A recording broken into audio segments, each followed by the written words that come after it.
Como lo prometido es deuda, aquí estamos.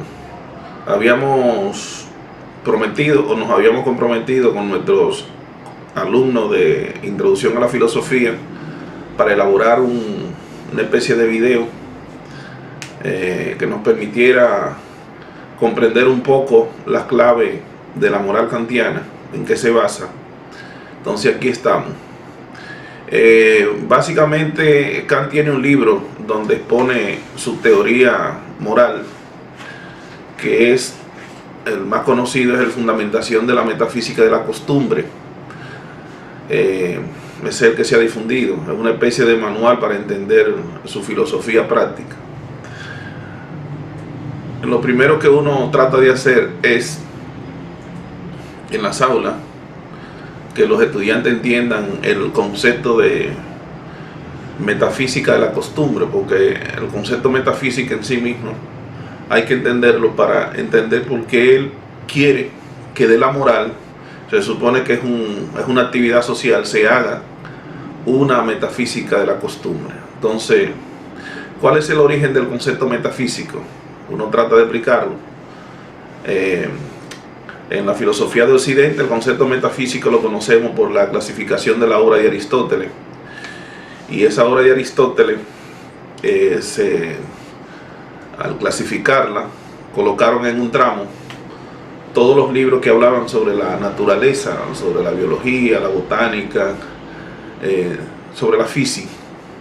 Entonces, al colocar los libros que hablaban sobre la ética, la moral, la política, el primer motor, sobre Dios, entonces, ¿cómo decirle a todos esos libros? Porque lo que son sobre la naturaleza, bueno, pues se titulan en latín de natura o acerca de la naturaleza, pero lo que hablan de todas aquellas cosas que no eran naturaleza, aunque bueno, habría que hablar si el concepto naturaleza se conocía en el momento en que se clasificaron la obra, o se le decía así, pero ya esas son otras 500. Pues se le dijo entonces sencillamente a esos libros lo que está después de la física. Entonces metafísica viene siendo entonces lo que está después de la física.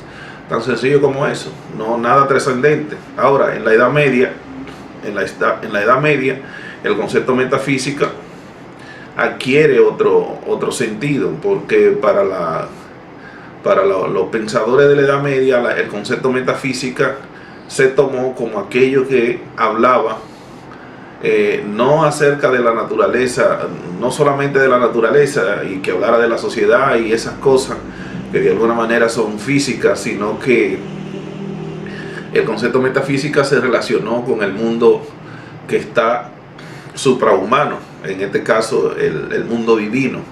Todas las cosas que hablaban sobre Dios fueron asimiladas como cuestiones metafísicas. El mundo entonces metafísico estaba muy vinculado a aquellas cuestiones que estaban destinadas. Luego el concepto metafísica, como ustedes saben, en Oriente toma otro significado, porque hoy usted va a encontrar mucha gente que dice yo soy metafísico, y bueno, y dice metafísico, ajá, ¿y de dónde esta persona sacó ese concepto de que es metafísico? Si yo sé que no se ha leído medio libro de filosofía, nunca ha leído nada sobre Aristóteles y nada de esas cosas, pero él se está refiriendo a esa metafísica oriental. Bien, aquí vemos entonces el dólar, que es un símbolo de la metafísica oriental. Se dice que casi todos los padres fundadores de los movimientos de liberación en América Latina estuvieron muy vinculados a los movimientos como los Rosacruz, como los masones, la masonería, por ejemplo, en América. Y el símbolo de la pirámide es un símbolo bastante conocido. Si lo pueden observar ahí en el dólar, no por casualidad está puesto en el dólar. El ojo también, el ojo, un ojo que supuestamente lo ve todo, está muy presente. En República Dominicana, si ustedes quieren ver si esta realidad es cierta o no, ustedes pueden buscar en el caso de Duarte, que se dice que Duarte fue un general masón, aunque se le tilda de católico, porque entre la masonería y las religiones vernáculas no hay contradicción. Muchas veces, o en la mayoría de los casos, los masones, los que llevan ese tipo de metafísica oriental pueden perfectamente llevar su práctica, su estilo de vida, como es una práctica privada que no está expuesta al público, donde ellos no hacen proselitismo ni andan buscando adeptos. También pueden practicar o vincularse a los movimientos religiosos vernáculos, muchas veces como una forma de simplemente de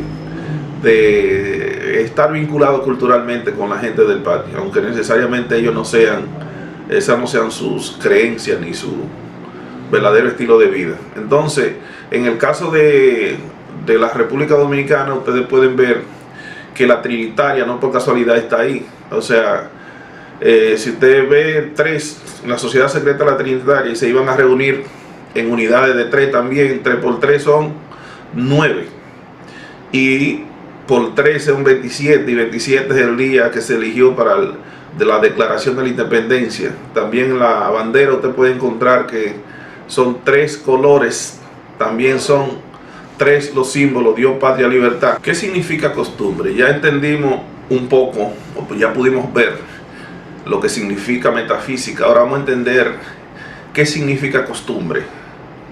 Recuerden que la fundamentación de la metafísica de la costumbre es como darle a la costumbre una fundamentación, pero una fundamentación metafísica. Y metafísica, según decíamos, el término surge de la obra de Aristóteles, luego pasa a la Edad Media, pero en la Edad Media es que toma el sentido que hoy utiliza Kant, o sea, que Kant utiliza y el que nosotros vamos a utilizar. Y es que en la Edad Media se decía que la metafísica estaba referido para hablar de aquellas cosas que no están sujetas a cambio, como la materia, como la naturaleza, sino las cosas divinas. En este caso, las cosas divinas, las cosas de Dios, como dicen ellos mismos, lo que son teólogos o metafísicos. La palabra de Dios no cambia en 2000 años ni en 3000, tiene que ser siempre la misma, porque si cambia, entonces quiere decir que no era perfecta. Lo que está sujeto a cambio no es perfecto, es dinámico, es perfectible, se corrompe. Entonces, costumbre, ¿qué significa costumbre?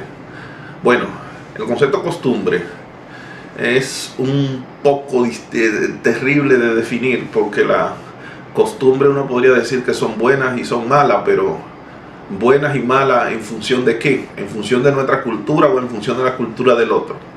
Entonces, sencillamente yo voy a hacer una exposición sobre la costumbre. Por ejemplo, ahí está, que es parte de la costumbre de muchos pueblos musulmanes y sobre todo africanos, que a las niñas le hacen la ablación del clítoris, que realmente es un calvario que padecen muchísimas niñas en el mundo. Pero eso es parte de sus costumbres, o sea, son sus costumbres, y nosotros, por más que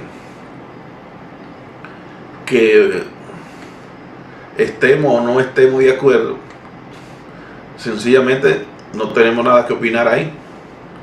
No tenemos, o más bien tenemos poco que opinar.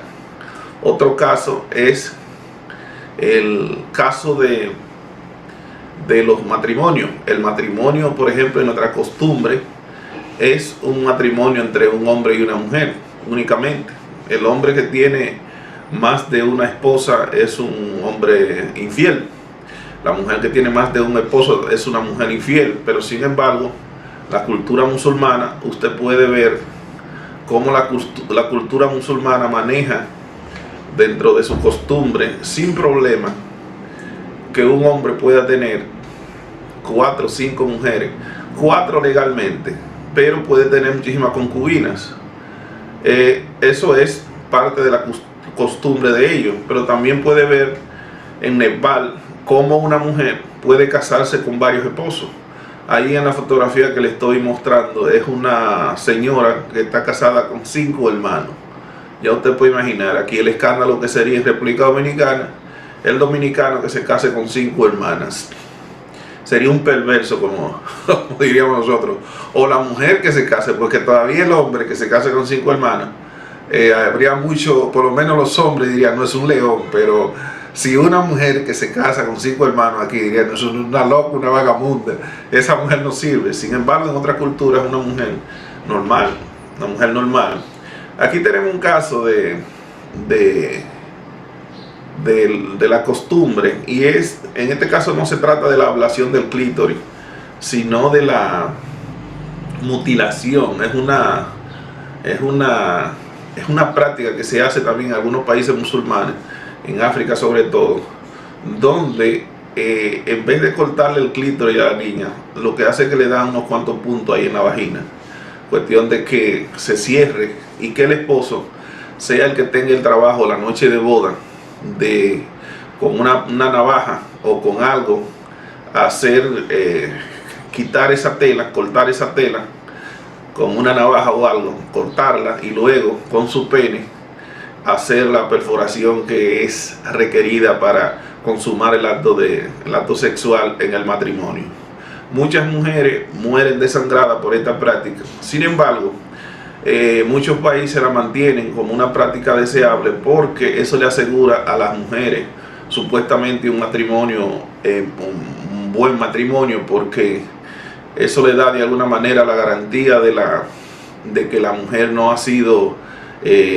tenido contactos sexuales con otros. Imagínese usted lo terrible y lo poco que ellos valoran a las mujeres en esa cultura. También se me pasó decirle que en el caso de la ablación del clítoris, la idea que se tiene es una idea similar. La idea es de que las niñas que se les corta el clítoris, al no sentir supuestamente placer sexual, podrían lograr un mejor matrimonio. Al no desear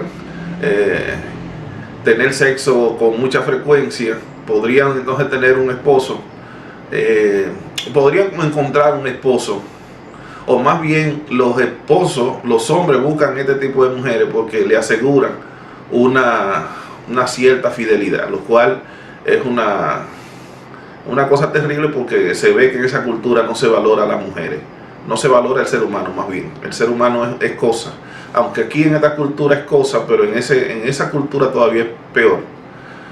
Pero ¿qué son las malas costumbres? Aquí le estoy mostrando que en aquellas regiones esas son las costumbres y se consideran buenas. Para ellos son buenas, naturalmente para nosotros son horrorosas, son malas o malas prácticas. Sin embargo, aquí le traigo lo que para nosotros, la cultura nuestra, es parte de la costumbre ya de la cultura, porque si usted ve a Ricky Martin o ve a dos hombres que son pareja, ya aquí poca gente se escandalizan. ¿Por qué? Bueno, porque Ricky Martin es un adulto y el otro, el que está con él, es un adulto. Entonces, que dos adultos decidieron estar juntos y profesarse que se quieren, pues aunque estéticamente uno no lo ve bien y a nosotros los hombres nos horroriza esa idea, pero ese es su problema. Es su problema. Ellos no están viviendo la vida de nosotros, entonces cada quien que viva su vida. O sea que en sentido general, lo que nos hemos socializado en esta cultura de Occidente, y por lo menos hemos tenido algún avance académico, la mayoría aceptamos o toleramos hasta donde se debe el que cada quien haga su vida como le parezca mejor. Esas son entonces para nosotros, no son malas costumbres, son costumbres sencillamente, ni buenas ni malas. Que aquí les muestro dos mujeres que se están casando, dos hombres que se están besando, pero uno sencillamente dice, bueno, ¿qué vamos a hacer? Si esas dos doñas se quieren y quieren estar juntas, ¿quién soy yo? O sea, ¿para qué necesitan ellos mi opinión para hacer o dejar de hacer eso? Sencillamente que vivan su vida, tal y como nosotros hemos vivido la vida, que no ha sido quizá de la mejor forma, pero ha sido la forma en la que nosotros hemos elegido. Sin embargo, mientras eso es buena costumbre, o sea, en la práctica de la homosexualidad es una buena costumbre, una costumbre tolerada en la mayoría de las sociedades de Occidente, en la mayoría de los países musulmanes a los homosexuales lo ahorcan en público, o si no le hacen cosas peores. Quiere decir entonces que el concepto de costumbre o de buena costumbre es totalmente relativo a cada cultura. Entonces hay un relativismo cultural en lo que son las costumbres, y por ahí es que Kant se está orientando para hablar de hacer una metafísica de la costumbre. O sea, darle una fundamentación a la moral que no cambie dependiendo de la cultura, dependiendo de la costumbre, porque entonces sería la moral tal y como es, entonces es una moral totalmente relativa, porque el caso que le estoy mostrando ahora nos habla de un señor como de aproximadamente algunos 60, 73, 63 años, que está casado con una niña de 8 años, cuando se casó tenía 8 años, y sencillamente ese señor, aquí en nuestra costumbre y en nuestra cultura, un hombre de esa edad con una niña de 8 años no dejaría que lo vean. Él, si lo hace, lo haría en un bajo perfil, oculto de todo el mundo, en fin, pero no lo va a exponer públicamente. Sin embargo, en el país donde se dio esta cuestión, que fue denunciada, una situación denunciada por la UNICEF, por algunos activistas de la UNICEF de ese país, él fue a la corte, acompañado de su familia, de sus hermanos y de sus hermanas, para reclamar que le devolvieran su esposa. Y adivinen ustedes, ganó el juicio. En la corte dijo que sí, que había que entregarle a su esposa, que esa era su legítima esposa. Estamos hablando de un señor que está casado con una niña de 8 años, lo cual en nuestra costumbre, en nuestras leyes, eso no sería posible. Pero tenemos aquí otro caso. Este señor aquí también está casado con una niña, un señor adulto, casado también con una niña. O sea que es parte de la buena costumbre, de la costumbre de ellos, o de lo que ellos toleran. Aquí es un caso de dos muchachitas de 8 años que están casados con dos señores. Bueno, ahí está. Ella dice que cada vez que veía al novio se escondía, lo odiaba. Recuerda que sus primeros meses de matrimonio con Majé, cuando ella tenía 6 años y él 25, la joven esposa ahora de 8 años posó para esta foto. Esa es una foto de National Geographic. También le dejo el enlace ahí, le dejo el enlace para el que lo quiera ver. Entonces, ¿quién determina lo que es una buena o una mala costumbre? ¿El Congreso Nacional Dominicano? ¿Los sindicalistas como Blas Durán, que mató al rector de la UAS? ¿O este hombre, el de la barba, Ubiere? ¿O lo determina Antonio Marte? ¿Quién determina lo que es una buena o mala costumbre? O más bien que es más serio para ustedes, el Papa, ¿es el que determina lo que es una buena costumbre? ¿O Donald Trump, que es el presidente de Estados Unidos y ellos se creen los dueños del mundo? ¿O el coreano Kim Jong-un? ¿Quién es el que determina lo que son buenas o malas costumbres? ¿O lo determina Bin Laden, aunque ya Bin Laden ya no está? Bien, ¿qué significa entonces hacer una metafísica de la costumbre? Era lo que Kant quería llevarnos a nosotros. Hacer una metafísica de la costumbre es darle unos valores que no estén sujetos a cambio de acuerdo a la cultura ni a la época, porque como ustedes podrán ver en esa fotografía que les dejo, la esclavitud en un tiempo estuvo bien valorada, bien vista por los que dominaban y de alguna manera aceptada por el que no tenía otra cosa que hacer. Entonces,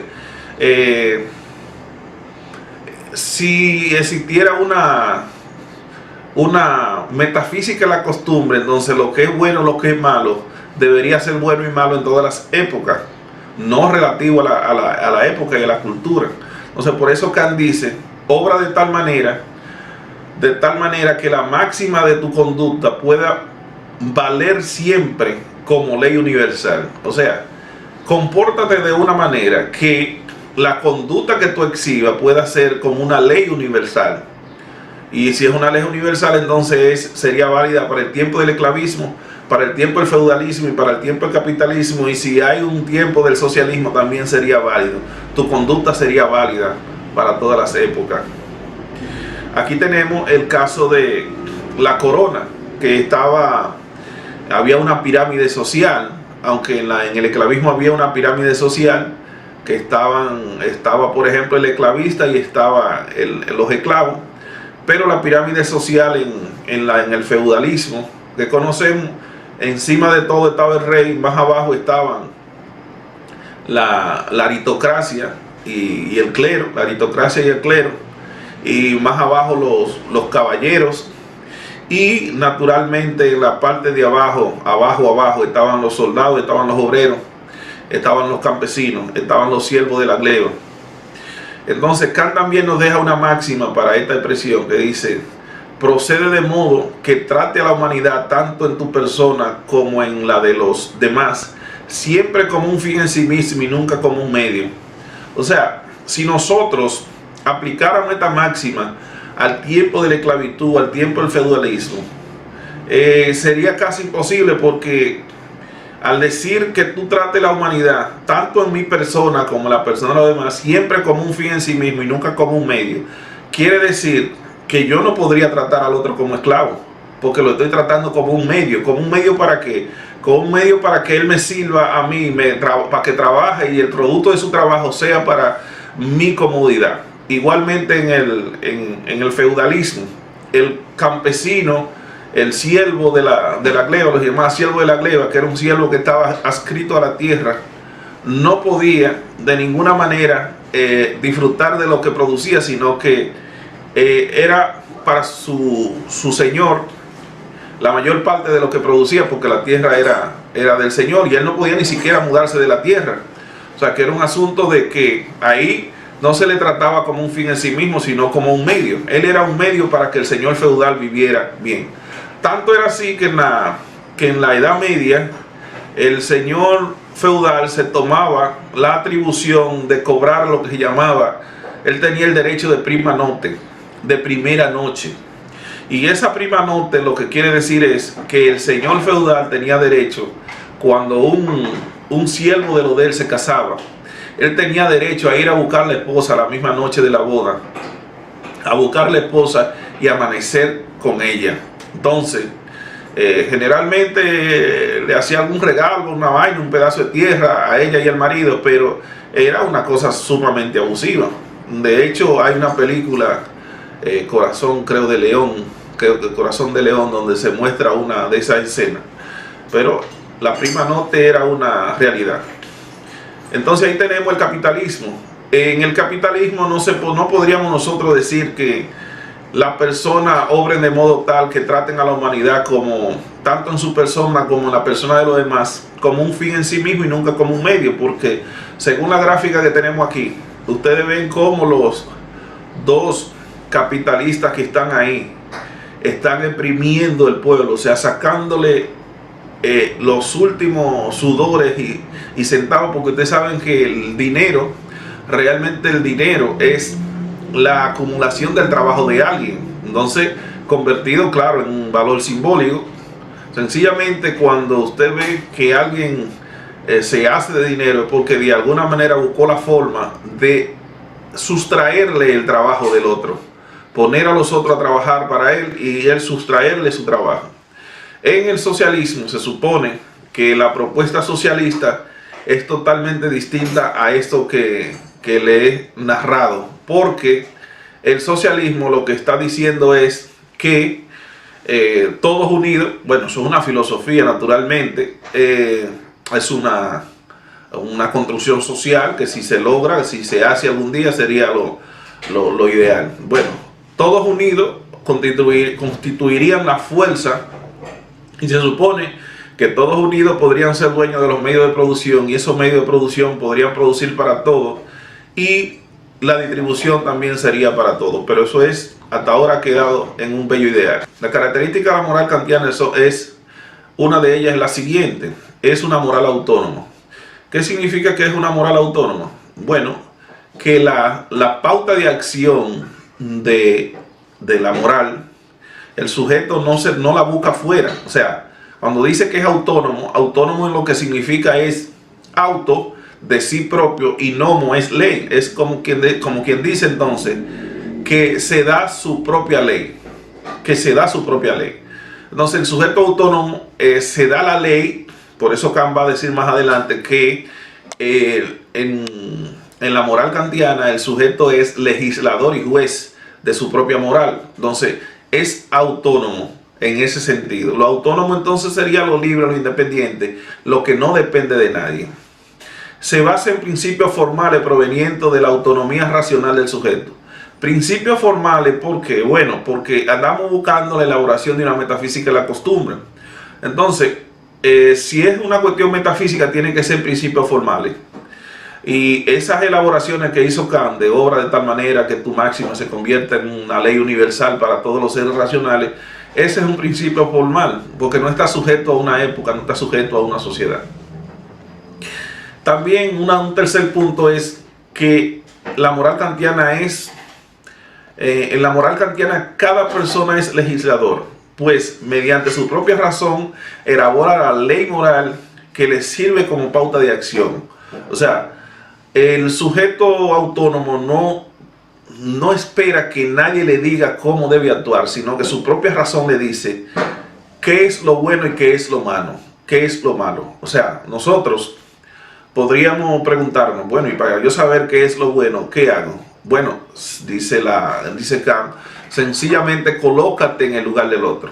Esto también lo va a encontrar Kant, o lo tomó Kant, más bien de la Biblia, donde dice, creo que Jesús que le dice, una de sus afirmaciones dice, haz a los demás lo que te gustaría que los demás hagan contigo, o de manera negativa, no haga a los demás lo que no te gustaría que los demás hagan contigo. Pues en ese sentido uno puede ser legislador de su propia moral, al no hacerle a los demás lo que a nosotros no nos gustaría que nos hagan, y hacerle a los demás lo que nos gustaría que los demás hagan con nosotros en iguales circunstancias. Hay un caso en la Biblia también muy famoso, o no es famoso realmente, no, lo han notado poco en los mismos evangélicos, y es el caso de un luchador ahí, de un cristiano que en medio de la guerra el ejército enemigo queda ciego. Bueno, fue cegado supuestamente por Dios, la ceguera. ¿Y qué hizo el buen cristiano? ¿Qué hizo? En vez de matar a todos los enemigos, lo agarró y lo tomó, se lo llevó para la casa, lo curó, y luego que lo curó, que le devolvió la vista, lo soltó. Lo cual, desde el punto de vista de la guerra, eso no está bien. Sin embargo, desde el punto de vista de la moral kantiana, de ser legislador y juez de nuestra propia moral, seguramente él se preguntó, ¿qué me gusta a mí que hagan conmigo en caso de que yo esté en medio de la guerra y quede ciego? Bueno, me gustaría naturalmente de que no me maten y que me hagan lo que él hizo. Pues por ahí es que va la moral kantiana. Dice, en la moral kantiana cada persona es juez de sus propias acciones, pues él es el que juzga su acción. En la moral kantiana, como le había dicho, usted es legislador porque elabora la ley, la crea, pero también es juez. No hay un mejor juez que uno mismo, porque si usted sabe lo que es bueno y lo que es malo, entonces usted no puede esperar que otro lo juzgue. La moral autónoma se juzga a sí mismo. Por eso, en el video anterior, yo hablé del caso de una basura que tenía que tirar en el zafacón, en Higüey, y que llegué hasta Miches con él, porque me paré a tirarlo, lo iba a tirar en una finca, pero como yo soy legislador y juez de mi propia moral, yo mismo me dije, no, pero espérate, que tú vives hablando de que no se debe tirar basura en la calle, tú vives adoctrinando a otro en ese sentido, entonces ¿por qué tú lo vas a hacer? Porque no te ven, porque nadie te va a ver, porque Dios no te ve, porque tú no crees en Dios. No, pero es que te está viendo tú mismo es el que te está viendo, y tú mismo es el que te está juzgando. Entonces, aunque no me viera nadie y yo lo hiciera, y yo entonces mañana le predicara a alguien en las aulas que no deben tirar basura en la calle, y le predicara a alguien, entonces yo mismo sabría que yo soy un farsante. Y por eso es que dice la moral kantiana, es que usted debe ser legislador y juez de su propia moral. Entonces, es ahí que está el punto.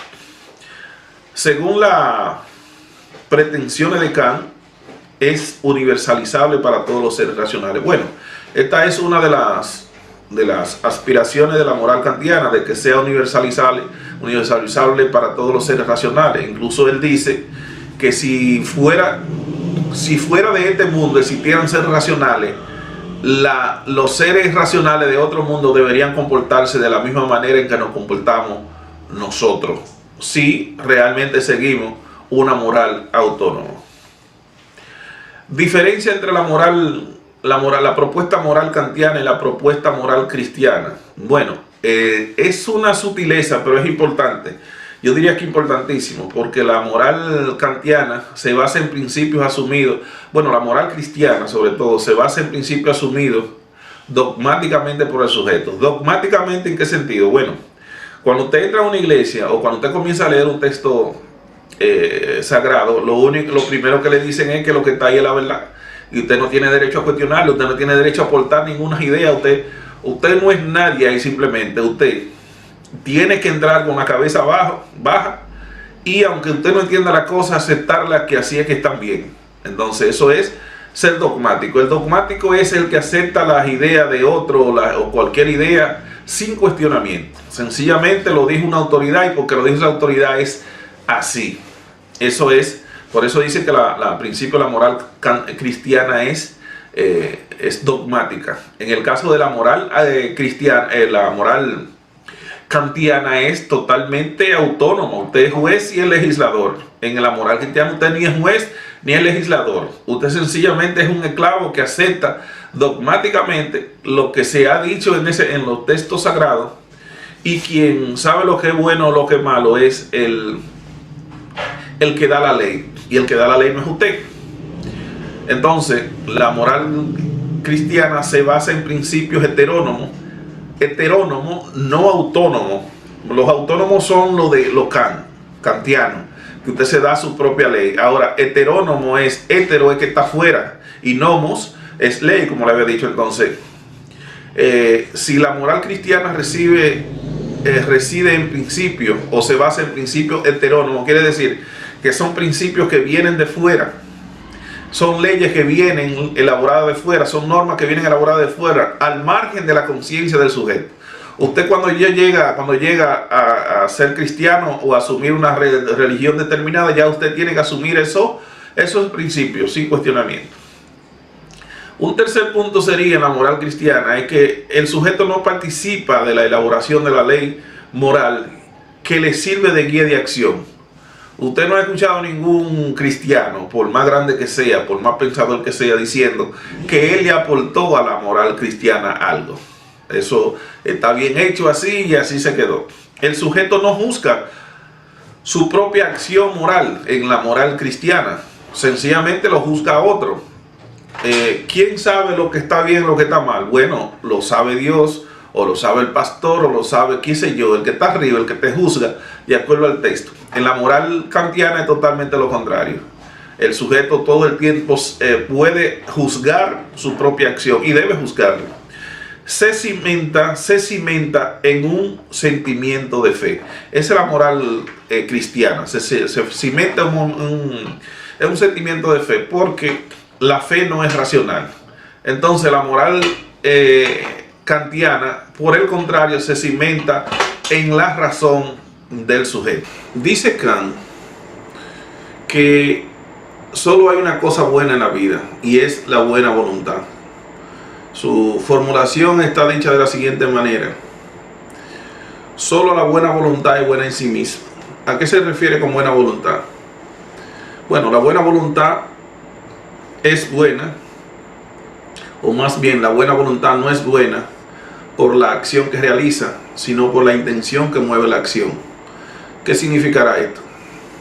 Que no es buena por la acción que realiza, sino por la intención que mueve la acción.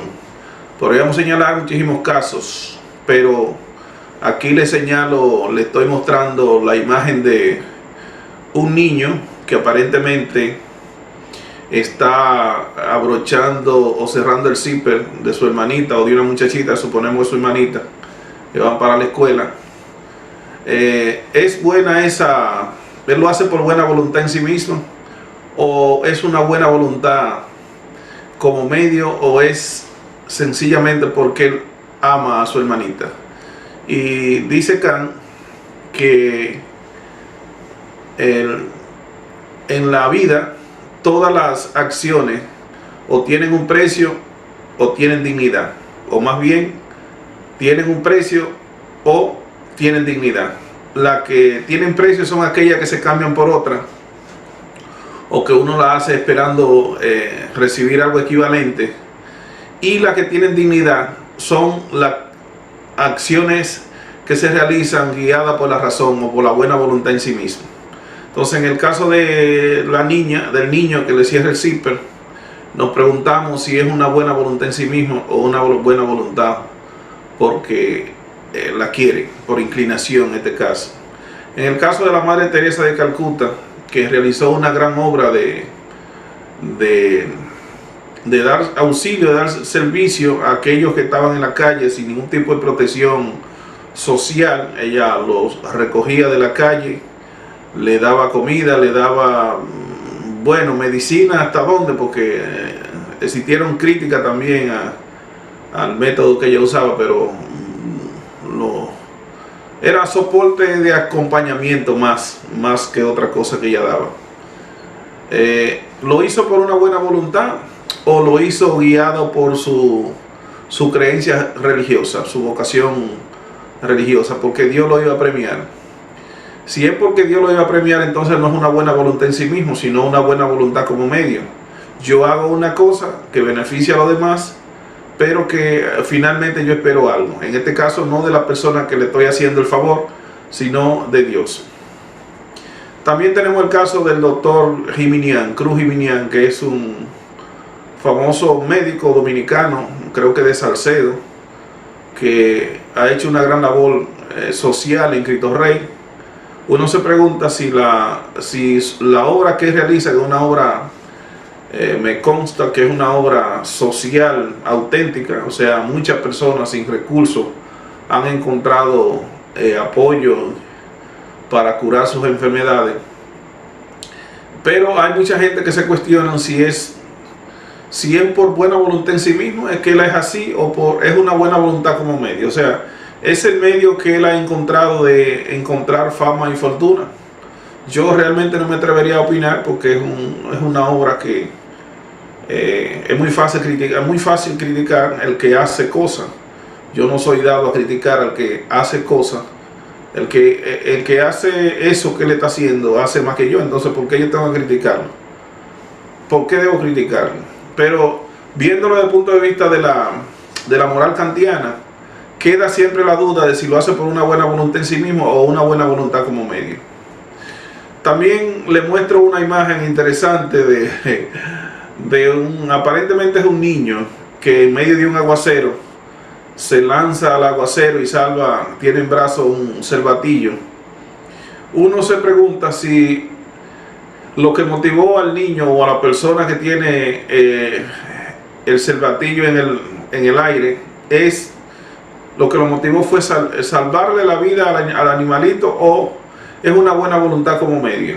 Dirían algunos, quizás es que es una propiedad que él tiene y no quiere que arriesgue la vida para salvar al animalito porque es una propiedad y como propiedad vale dinero, o posiblemente después que él lo salve terminan haciendo un asopao después de un aguacero, no se sabe.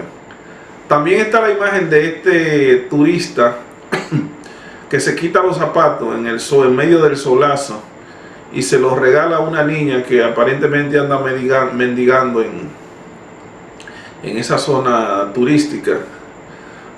Uno le da la impresión de que es por buena voluntad que este señor, o sea, le da pena de ver a esta muchacha tan pobre y pasando trabajo. No sabemos si es una buena voluntad como medio o es una buena voluntad en sí misma, porque podría ser también, como dijo Jesús, de que él está dando lo que le sobra. Pero, como digo, vamos a dejárselo a ustedes eso de tarea, de que interpreten eso.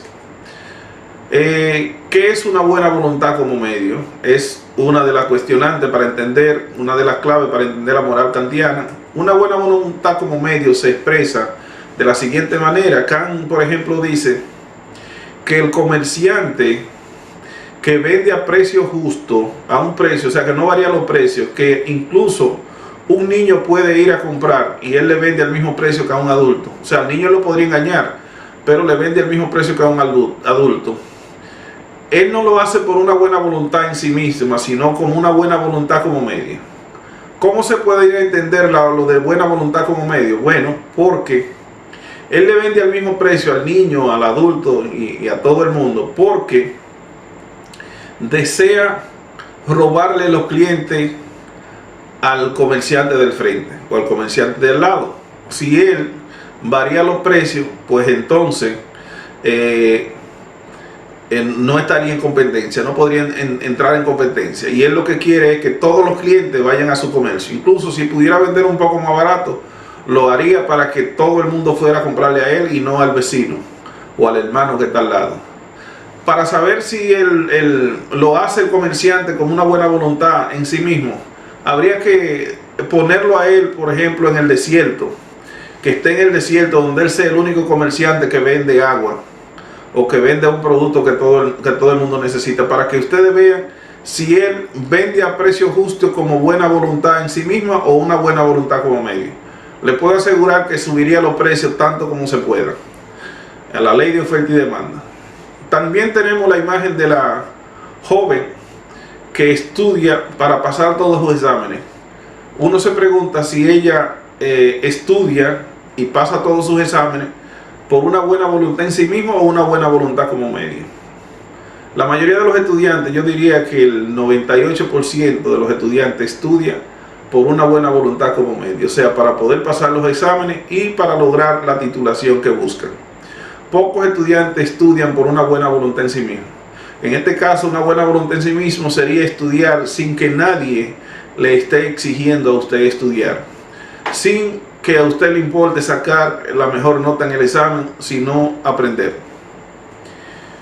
Tenemos la imagen también del paramédico, que uno se pregunta si el paramédico da el servicio que da, por una buena voluntad en sí mismo o es una voluntad como medio que lo mueve. Esa se la voy a dejar a ustedes, no la voy a comentar, pero podríamos decir muchísimas cosas. Trabajaría el paramédico si no le pagan, aunque hay voluntarios, hay muchachos voluntarios, pero cuando el voluntario se va para la defensa civil o se va para los bomberos, se va para... ¿Por qué lo hace? Por querer hacer un servicio a la humanidad o ver que quiere ser parte de algo. Bueno, en fin, ustedes responderán eso. También está el caso del médico, que estudia más que todo el mundo porque quiere ser el mejor especialista. Lo hace por una buena voluntad en sí mismo o una buena voluntad como medio. Generalmente es una buena voluntad como medio, porque todo el que usted lo ve que se faja, se sacrifica para ser el mejor, es porque quiere tener los mejores ingresos, tener el mejor consultorio y ser el más aclamado, el más famoso de todos. Personas que actúan conforme a deber, pero no por deber. Esa es una clave también de la ética kantiana. Hay que entender qué es lo que él está diciendo con esto. Que hay personas que actúan conforme al deber, pero no por deber. Vuelvo y repito las imágenes de el comerciante que vende al precio justo a niños y adultos. Él actúa conforme a deber, pero no por deber. Conforme al deber, ¿por qué? Porque el deber manda vender al mismo precio siempre, a adulto y a no adulto. O sea, al que usted puede engañar y al que no puede engañar. Pero no lo hace por deber. Si él lo hiciera por deber, aún en el desierto, donde él es el único comerciante, vendería al mismo precio que vende en la ciudad. Y no es así, no ocurre así.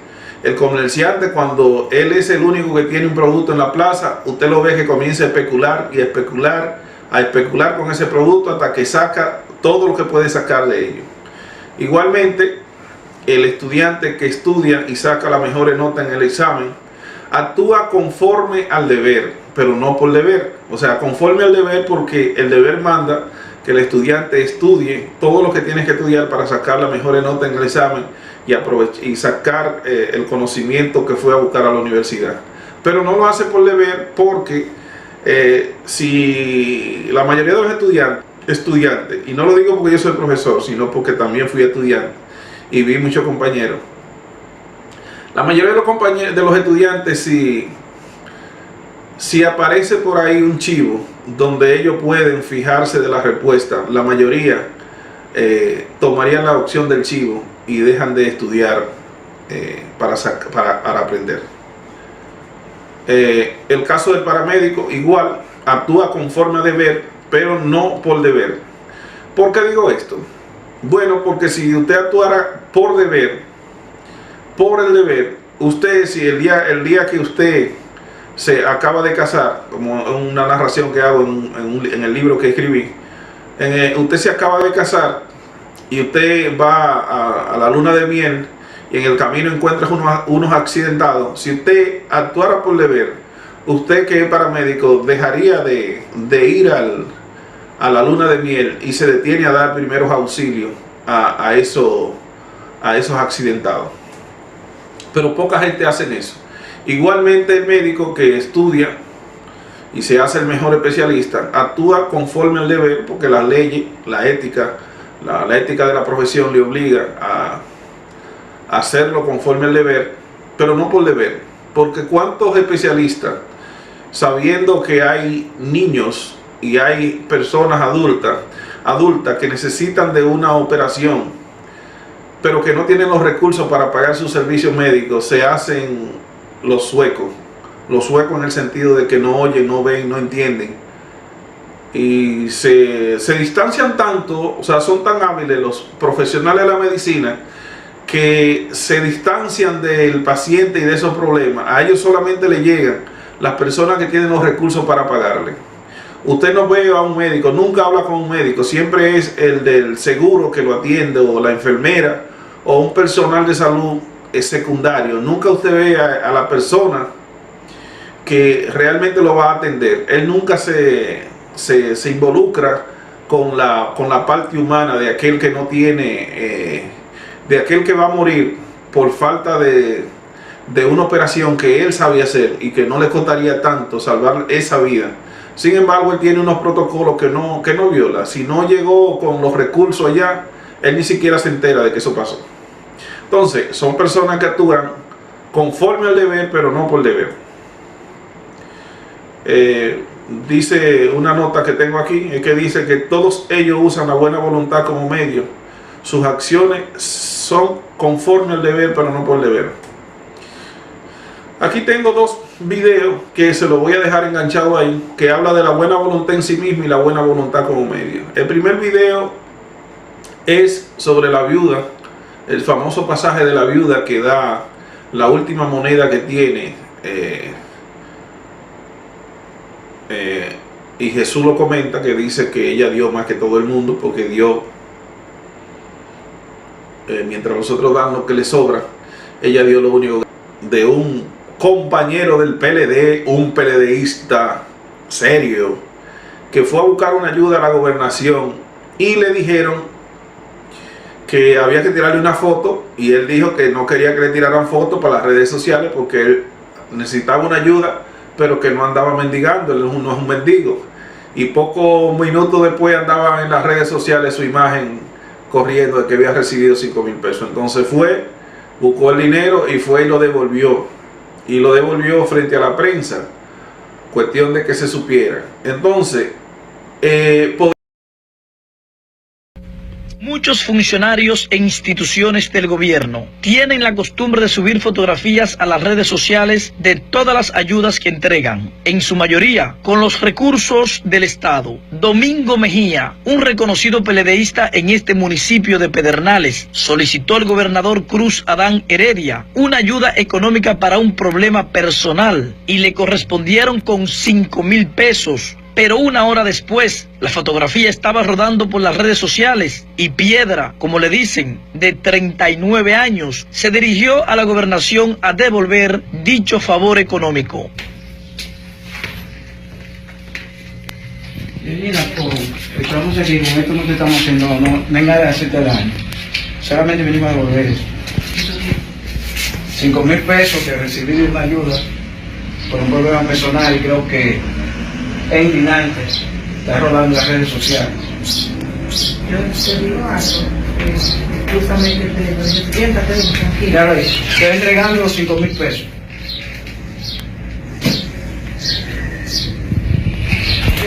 El señor desempleado, con mucha sinceridad, explicó el motivo de dicha acción. Tomé una foto y se me dijo que esa foto solamente era para archivarla para asuntos internos de la gobernación. Yo le dije que si era así yo no iba a tomar el cheque. No, yo no quiero esa ayuda así porque yo no quiero estar en las redes sociales como un mendigo. Me dijo, no, eso no va a salir de aquí. Luego la foto aparece en las redes sociales, colgada, como que yo recibí un cheque. Me indigné, yo soy una persona que vengo de una familia pobre, pero sí tienen vergüenza, y por eso tomé la actitud que hice, de ir a devolverle el dinero. No se me ha pagado, repito, no se me ha pagado por eso, y no, nadie me ha dicho, toma, hazlo, toma esto, hazle un daño a nadie, porque a mí no me interesa hacerle daño a nadie. Eso pasó porque me sentí indignado por lo que hicieron. Algunas personas de diferentes países han llamado a Domingo Mejía para hacerle donación económica, pero la ha rechazado porque considera no fue su propósito. Desde Pedernales, para CDN, Junior Félix. Podría uno pensar que es una buena voluntad en sí mismo, pero también que es una buena voluntad como medio. Podría darse el caso de que es una buena voluntad como medio, ¿para qué? Para hacerle daño al gobernador, al PLD, o para él ganar fama en la comunidad de que es una gente con valores. Hacerle daño al gobernador o al PLD.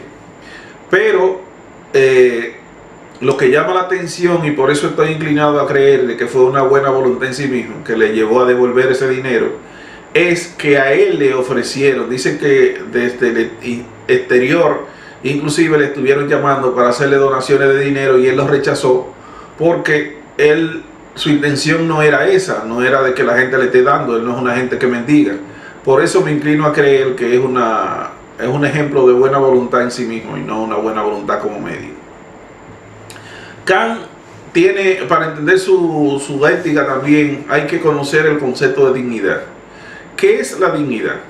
Esa es una pregunta. Entonces dice Kant que en el reino de los fines todo tiene un precio o tiene una dignidad. Aquello que tiene precio puede ser sustituido por algo equivalente. En cambio, lo que se halla por encima de todo precio y por tanto no admite nada equivalente, eso tiene dignidad. Entonces, ahí uno se pregunta, ¿qué es vivir dignamente? O sea, ¿vivimos nosotros dignamente a partir de lo que dice Kant? Porque la mayoría de las cosas que nosotros tenemos tienen precios, la cambiamos por otra. La camisa que tengo yo la puedo cambiar por otra, de que se pone más vieja o alguien me ofrece una mejor, de mejor calidad, pues la suelto, la boto, la cambio, o de otro color para mañana, en fin. Dirían algunos, bueno, yo no cambio mi pareja, mi amor, mi esto, pero seguro, claro, usted lo dice con la que tiene ahora, pero es la única que usted ha tenido. ¿Es la única que ha tenido? Bueno, es la única que tendrá. ¿Vive usted dignamente? Es una pregunta que le hacemos. O sea, ¿vive usted dignamente? Porque la mayoría de gente habla de los conceptos, pero realmente no lo profundiza. ¿Vive uno dignamente? O sea, ¿qué es eso de vivir dignamente? ¿Cuáles son las cosas?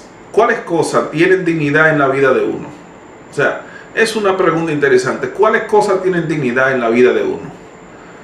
Por ejemplo, no muchas podrían tener dignidad, porque si la dignidad es aquello que usted no cambiaría por nada, entonces podríamos vernos en el caso de que si nos ponen a elegir entre papá y mamá para ver cuál es el que tiene dignidad frente a nosotros, y si usted elige a papá, entonces si elige a mamá era papá no tenía dignidad para usted. Si elige a papá, entonces mamá no tenía dignidad. Pero si nos ponen a elegir entre nuestra madre y los hijos, entonces si elige uno, el otro no tenía dignidad. Y así si vamos comparando cosas, entonces nos damos cuenta de que pocas cosas tienen dignidad en la vida de nosotros. ¿Qué cosa en tu vida no cambiaría por nada? Esa es una pregunta que uno se hace. ¿Qué cosa en nuestras vidas uno no cambiaría por nada? Esa se la dejo de tarea.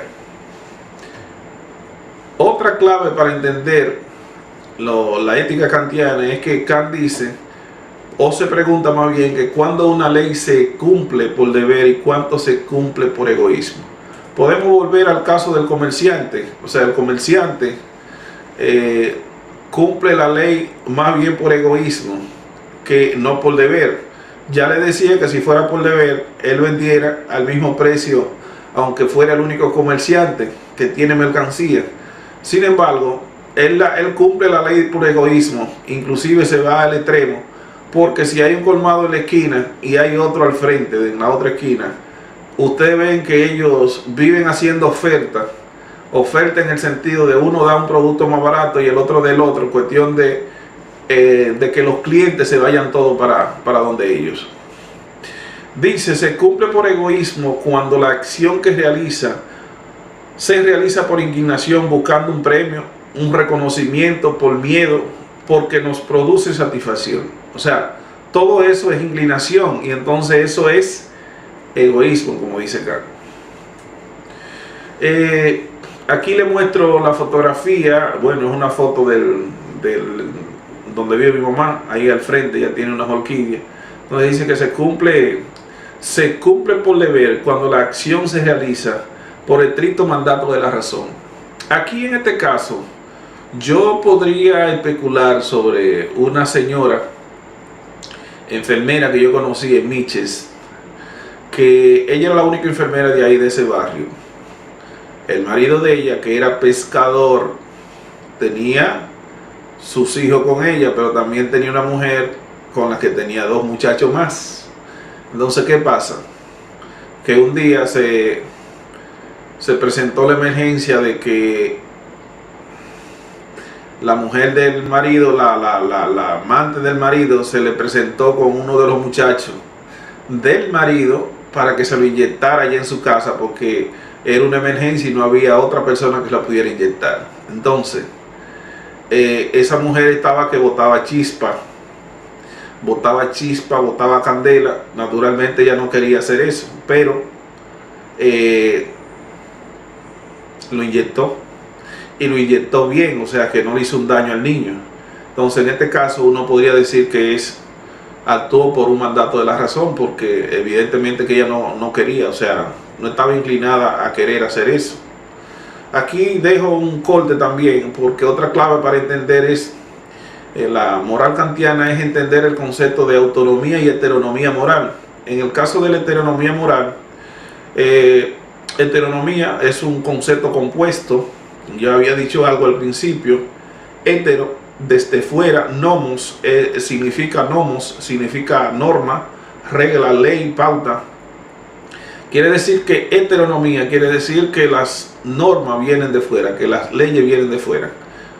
La heteronomía moral entonces tiene que ver con el individuo que recibe la ley moral desde fuera.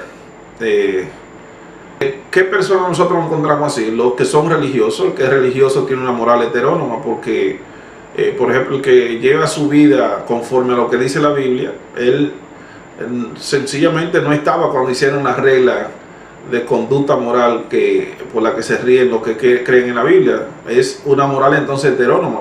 Pero también el que guía su vida por los patrones culturales de su cultura, él no la cuestiona, simplemente dice eso lo hacían mis antepasados y así es.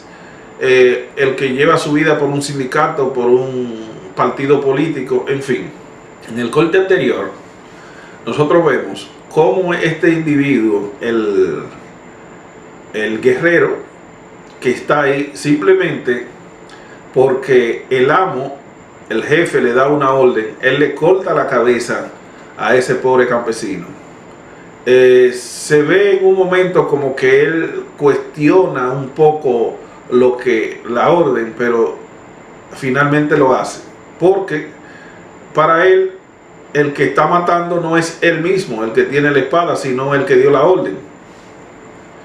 En este otro cuadro podemos ver lo de la heteronomía. Cuando una voluntad busca la ley que ha de determinarla en algún otro lugar diferente a su propia razón. La religión, la cultura, partido político, el grupo ideológico. Cuando el sujeto recibe la ley moral o pauta de acción de una autoridad que está fuera. Entonces aquí tenemos dos casos. El mismo individuo, lo presento de nuevo pero en otra escena, que él recibió la orden de ir a quemar una aldea de campesinos porque no estaban pagando impuestos. Él va, pero en medio de la matanza ocurre algo extraño.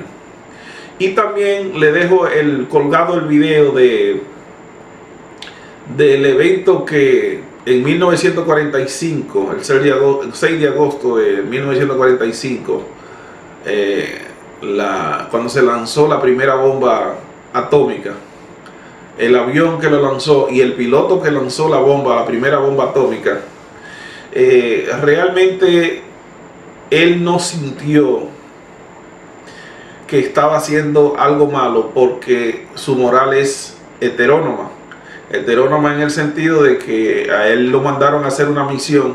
Él fue, ejecutó la misión y aunque murieron cerca de 95,000 personas en total, ellos se creían unos héroes porque cuando él regresó, los jefes le dijeron, bien hecho, lo hiciste bien. Entonces, si tuviera una moral autónoma, él mismo se juzgaría su acción y vería que es una acción mala.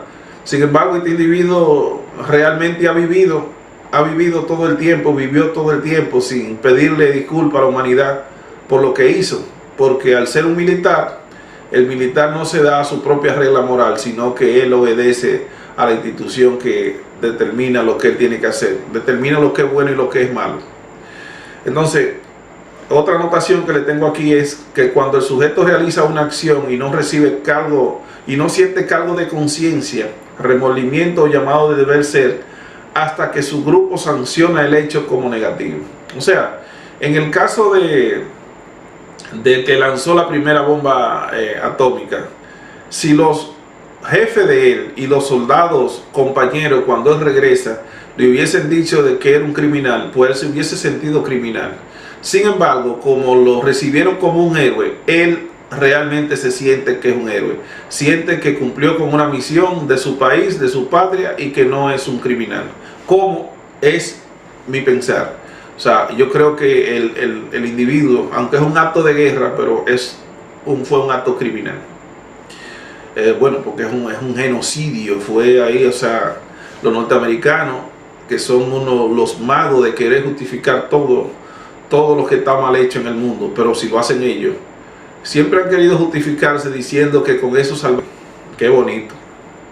Entonces la autonomía, el concepto de autonomía moral es otro concepto que hay que entender. Yo creo que el más clave de todo es el concepto de autonomía moral. Bueno, es que está vinculado con la buena voluntad en sí mismo también, y también con la cuestión de la dignidad. Entonces, autonomía, ¿qué significa? Auto, ustedes saben, de sí mismo, y nomos significa regla, normas, regla, ley, gobierno, en fin. Autonomía hace referencia a la condición de aquel o aquello que en determinado contexto no tienen dependencia de nadie. Eso es como decir, la UAS es autónoma, la autónoma de Santo Domingo, pero entonces cuando la UAS necesita más presupuesto, tiene que ir al gobierno. Entonces, ¿cuál autonomía es la tuya, mija? La UAS es autónoma, pero cuando tiene que aprobar un programa de maestría, un programa de licenciatura, tiene que ir a la MESI. ¿Cuál es tu autonomía entonces, mamá? El título que da la UAS es autónoma la UAS, pero entonces, ¿por qué el título hay que revalidarlo, hay que irlo a legalizar en el Estado a través de la MESI? En fin, te lo pregunto para que no comamos y no nos chupemos el dedo aquí. Pero uno hace una pregunta: ¿quién da la autonomía de nuestra moral? ¿Quién es que nos da la autonomía de nuestra moral para que nosotros seamos autónomos? ¿El Congreso Nacional? ¿Acaso la UAS? Porque la UAS es autónoma también. ¿O la da el Señor Todopoderoso Dios que está allá arriba? Pregunta solamente. Siguiendo con el concepto autonomía, tenemos aquí que el sujeto se da a sí mismo su propia ley, norma, regla o pauta de acción moral. A eso nos referimos cuando hablamos de autonomía. Cuando hablamos de autonomía, a eso nos referimos. Sujeto que a través de la propia razón es legislador al crear las leyes morales que le sirven de pauta de acción. Se lo explico ahora. El sujeto que a través de su propia razón se convierte en juez de su propia moral a juzgar sus acciones.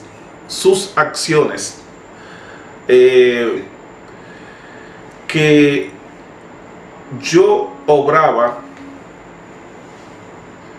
de manera autónoma, que yo me daba mi propia ley y que era legislador y que era juez de mi propia razón, de mi propia moral. Pues perfecto. Siempre pensé entonces que una acción que yo realizaba muy frecuentemente lo hacía por deber y no por inclinación. Observen la situación. Hace mucho tiempo yo tenía unos cuñados que no tenían vehículos, pero que nos visitaban, qué sé yo, una vez al mes. Ellos no tenían vehículos, yo sí tenía vehículo. Entonces nos visitaban una vez al mes. Ellos tenían 2 niños pequeños. Era domingo en la noche, se hacía de noche. Entonces, aunque ellos pedían un taxi para irse, yo nunca dejaba que eso ocurriera, sino que lo iba a llevar. Entonces nunca dejaba que ellos se fueran en taxi ni nada de eso. Yo entendía que lo hacía por deber en el sentido de que, bueno, si yo, poniéndome en el lugar de ellos, si yo estuviera en su casa y no tuviera vehículo, ¿qué me gustaría que ellos hicieran? ¿O cuál sería el deber de ellos? Bueno, irme a llevar, porque tú no estás haciendo nada. Sin embargo, me di cuenta de que todas las veces que lo había llevado, lo hacía por inclinación, no por deber. Y que posiblemente la única vez que lo llevé por deber es un domingo cuando llegó otro amigo mío en el momento en que ellos se marchaban. Entonces, como ya yo estaba inclusive cerrando la puerta para irlo a llevar, llegaron esos amigos y yo tenía todo el deseo de quedarme con los amigos, que tenía mucho que no me visitaban, y dejarlo ir en el taxi ese día. Pero dije no, es que yo no puedo, déjame llevarlo. Entonces dejé al amigo mío, al nuevo visitante con la esposa, y le digo, déjame llevarlo, yo vengo ahora. Entonces me fui en el camino pensando y analizando si las otras veces en que yo lo llevé, yo lo hacía por deber o lo hacía porque me causaba satisfacción llevarlo, o simplemente para mostrarme bueno ante ellos, bondadoso frente a ellos, o para ganarme su amistad. Entonces pienso que la única vez que lo llevé por una buena voluntad en sí mismo, y que mi moral fue realmente autónoma, porque me hice legislador y juez en ese caso, fue cuando lo llevé prácticamente en contra de mi voluntad. O sea, no fue por mi querer, sino por deber, porque entendí que no debí dejarlo en la calle. Bueno, pues otro concepto que maneja Kant es el asunto de los imperativos, sobre todo el imperativo categórico, que en un imperativo categórico es bueno entenderlo. Un imperativo categórico es un mandato que no admite interpretación, sino que requiere del sujeto que lo recibe el acatamiento total, o sea, la obediencia total. Eso es como aquello de no matar. O sea, no matar no es una cosa para que tú lo interpretes. ¿A quién no debo matar? ¿Al que no es enemigo mío o al que es amigo? O no matar es absoluto. No matar es para cumplir, no es para interpretar. Hay una de las máximas kantianas que tiene esto en forma de imperativo. Por ejemplo, dice: obra solo según máxima tal que pueda querer al mismo tiempo que se torne en ley universal. Lo que quiere decir esto es que uno debe ajustar su conducta de una manera tal que quisiera que todo el mundo actuara como nosotros. ¿Estamos claros? Bueno, pues si usted va manejando en la calle, maneje según una forma que gustaría que todo el mundo manejara. O sea, no, si a usted le gusta que la gente respete las señales de tránsito, usted tendrá que respetarlas. Si a usted le gustaría que la gente deje pasar a los ancianos, a los niños, usted entonces debe hacer eso. Debe entonces usted constituirse en modelo de acción. Otra máxima kantiana: obra de tal manera que use a la humanidad, tanto en tu persona como en la persona de cualquier otro, siempre como un fin en sí mismo, nunca solamente como un medio. O sea, esto es importante y déjenme aplatanarlo lo más que pueda. ¿A qué nos referimos con esto? Por ejemplo, los estudiantes. Los estudiantes generalmente hacen muchas amistades mientras están estudiando, pero ¿con quién hacen amistades? La mayoría de las amistades que hacen usan a la persona como medio. Si ven que hay una persona que sabe de matemáticas y ellos están cursando matemáticas, pues hacemos amistades con ese que sabe matemáticas para ese semestre. Si en el próximo semestre ya no necesitamos ese de matemáticas, sino que necesitamos uno que sepa de biología, pues hacemos amistades con el que sabe biología. Y así estamos usando a la persona como medio, nunca como un fin en sí mismo. Uno de los ejemplos que podría más ilustrarnos nosotros es aquel de que supongan que aparece en el cuerpo de uno de ustedes los elementos necesarios para hacer una cura contra el SIDA, que salvaría millones y millones de personas. Pero el problema es que para poder extraer los elementos necesarios para la vacuna, para la cura, hay que quitarle la vida a ustedes.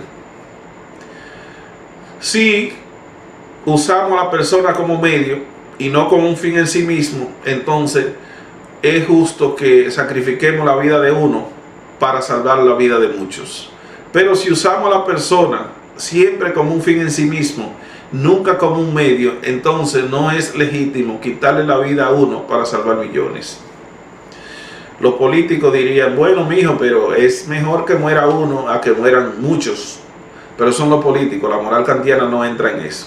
Otra máxima kantiana dice: obra como si por medio de tu máxima fuera siempre un miembro legislador en el reino de los fines.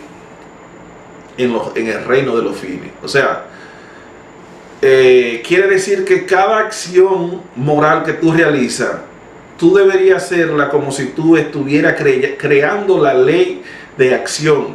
Quiere decir que tus acciones deberían ser modelo.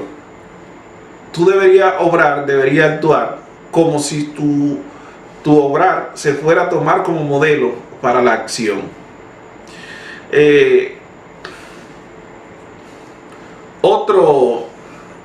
Otra forma, bueno, o que es un imperativo categórico, ya yo lo dije ahorita, es un mandato de la razón que no admite interpretación sino acatamiento inmediato.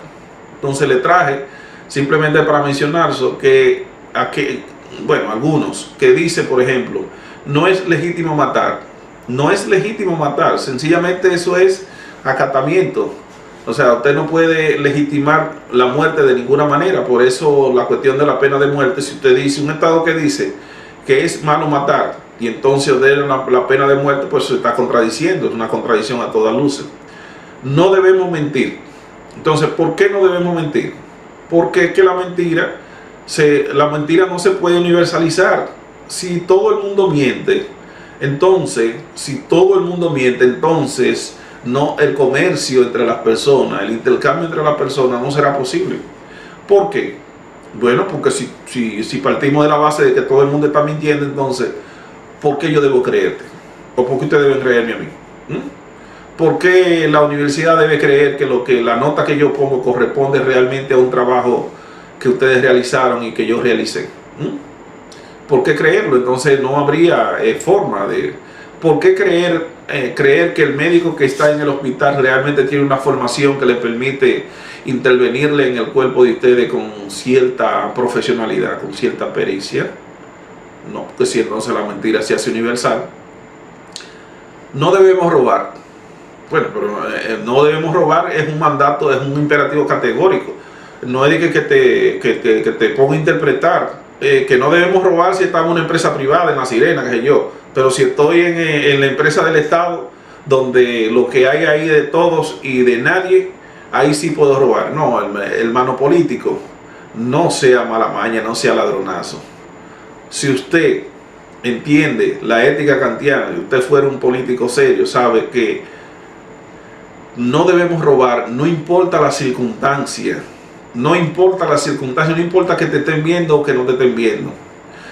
Yo siempre uso un ejemplo para ilustrar la situación que se podría dar en un aula con la siguiente. Yo digo, le pongo al muchacho el ejemplo de que ahora mismo hay una joven aquí en el curso que tiene un iPhone de la última generación, el último que salió, qué sé yo. Entonces hay un compañero que quiere un iPhone pero no tiene el dinero para comprarlo, pero él está dispuesto a hacer lo que sea para comprar ese iPhone. Entonces él vive pendiente para ver si se le olvida a la compañera, pero no se le olvida. Lamentablemente la compañera está en lo suyo, está cuidando su celular.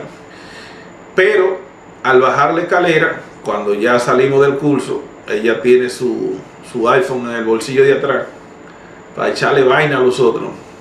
Entonces, desgraciadamente la compañera resbaló. El resbalar, el primero que se ofrece para auxiliarla, para llevarla, adivinen quién es. El compañero que quería quedarse con el celular. De una vez la levanta, la lleva al dispensario médico, y allá en el dispensario médico, a los pocos ratos, sale uno de los médicos y le dice: bueno, felicitamos al compañero que la trajo de inmediato, porque si la dejan un rato más allá, se desangra la compañera, porque se dio un golpe y se fracturó una cuestión ahí que le peligró un órgano, muy noble, que la hubiese desangrado rápidamente. Entonces es un héroe. Sin embargo, el compañero que la levantó para tener la excusa de poder robarle el celular. Entonces yo le pregunto a los estudiantes en ese contexto si la acción que realizó tiene valor moral. Si esa acción tiene valor moral. Si hay un imperativo que dice no debemos robar, su intención era robar y entonces robó. Por eso que decía Kant al principio de que lo importante no es la acción que se realice, sino la intención con la que se hace. Eso es lo que le da valor moral a nuestras acciones. No es ni siquiera la obra que se realice, sino la intención con la que nosotros la realizamos. En este caso, como la intención era robar, y efectivamente robó, aunque le salvó la vida a esa compañera, su acción es inmoral. Pero también podría darse el caso contrario. ¿Cuál es el caso contrario? De que un compañero muy bien intencionado ve que una compañera se cae en la escalera y con toda la buena fe del mundo la levanta en brazos y la lleva al dispensario. Y a la media hora, cuando sale, el médico le dice: lamentable, de la forma que la movieron, entonces le hicieron daño, y como tenía una ruptura, entonces le peligró un órgano vital y se desangró la compañera, murió. ¿Qué deberíamos nosotros decir? ¿O qué debemos decir? ¿Que la obra que él realizó es inmoral? ¿Que la obra de él no tiene valor moral? ¿O debemos decir lo contrario? Pues paradójicamente esta obra tiene mayor valor moral, porque la hizo con la buena intención de ayudar a la compañera, nunca fue a hacerle daño, y aunque le produjo un daño, realmente es una obra que tiene todo el valor moral desde el punto de vista kantiano. Bien, entonces una forma de imperativo categórico es esta formulación que hace Kant: obra de tal modo que use la humanidad tanto en tu persona como en la persona de cualquier otro, siempre y al mismo tiempo como un fin y nunca simplemente como un medio. Ya le había leído eso, ustedes lo conocían, pero quise repetírselo. Otra máxima kantiana, aunque más o menos es para ilustrar la situación del buen samaritano, que Jesús, ustedes saben que está en la Biblia, donde Jesús pregunta que quién es el buen samaritano. En este caso, Kant dice: obra de modo tal que use a la humanidad tanto en tu persona como en la persona de cualquier otro, siempre como un fin en sí mismo, nunca solamente como un medio. Bueno, el anterior, pero en el caso del buen samaritano, nosotros les dejo el video ahí colgado para que vean que realmente lo que vale es en la moral de las personas, la intención con la que se hace la cosa. El buen samaritano, o más bien le dicen el buen samaritano, es para decir otra cosa. O sea, por eso hablan del buen samaritano. Es que la gente de Samaria eran unos ladrones, bandidos, eran unos desgraciados, la gente de Samaria. Por eso Jesús dice el buen samaritano, o sea, para distinguirlo de las otras gentes de Samaria. Y por eso es que se ha hecho famoso este pasaje. Hay otra forma de imperativo también, que nosotros lo dejamos aquí, que son dos videos, que queremos que ustedes lo vean. Si es legítimo hacer promesa con el fin de no cumplirla. Evidentemente, aquí les dejo dos cortes de video muy interesantes también, donde nos habla de si es legítimo hacer promesa con el fin de no cumplirla. Y también nos habla de si, bueno, otro video, uno de los Simpsons, nos pregunta si es legítimo robar para comprar la medicina que salvará la vida de tu hijo. Es es fuerte hay uno de los videos que es fuerte, porque de alguna manera aquí un poco para provocar, y es parte de la moral kantiana, esta afirmación.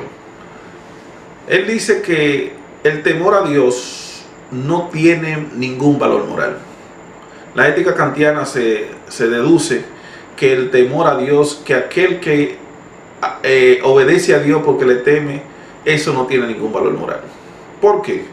Porque la obediencia por temor es propia del esclavo, del niño y de aquel que carece de voluntad y autonomía. Quiere decir que una persona que dice yo le temo a Dios y me someto a su voluntad, hermano, usted lo que es un esclavo, usted lo que es un niño, que si no fuera así usted no obedecería, usted no. Entonces usted, ¿qué valor tiene eso? Valor tiene cuando usted, bueno, lo explico un poco más para adelante. Quien obedece por temor no lo hace por deber, sino por inclinación. Cuando hablamos de la inclinación, hablamos de que temor o porque usted recibe un premio. Hay gente que obedece a Dios porque quiere el premio, ya sea de la gloria, ya sea de reconocimiento aquí. Solo la obediencia por una buena voluntad en sí misma tiene valor moral. Ya lo había dicho al principio. Quien obedece a Dios por temor o porque espera de Él una recompensa todavía no alcanza la mayoría de edad. ¿Qué es la mayoría de edad, señores? Según Kant, la mayoría de edad es cuando usted comienza a pensar por sí mismo y a tomar sus propias decisiones. Entonces, en ese sentido, el que obedece a Dios porque le teme, realmente no está haciendo nada. Ahora, ¿qué acción sí tiene valor moral? Aquel que obedece a Dios porque lo ama, no porque le teme. ¿Y quién obedece a Dios porque lo ama, no porque le teme? Bueno, aquel que no espera de Dios, ni desea que Dios lo lleve para la gloria, para el paraíso, incluso no le teme ni siquiera su sanción, sino que decide obedecer a Dios, en este caso para los creyentes, aún sabiendo de que no existe tal ser, pero considera que es bueno que exista, y por eso entonces se somete a esos mandatos que todo el mundo dice que vienen de Dios. Ese sería aquel que ama a Dios. Como dice, de alguna manera se le atribuye a Kant, que cuando creó su moral práctica, su libro de ética, no dejó espacio para Dios, y entonces por amor a Dios, o sea, se supone que Kant, un filósofo tan ilustrado, realmente no creía en Dios, pero por amor a Dios entonces lo reconstruyó y le dejó espacio para él.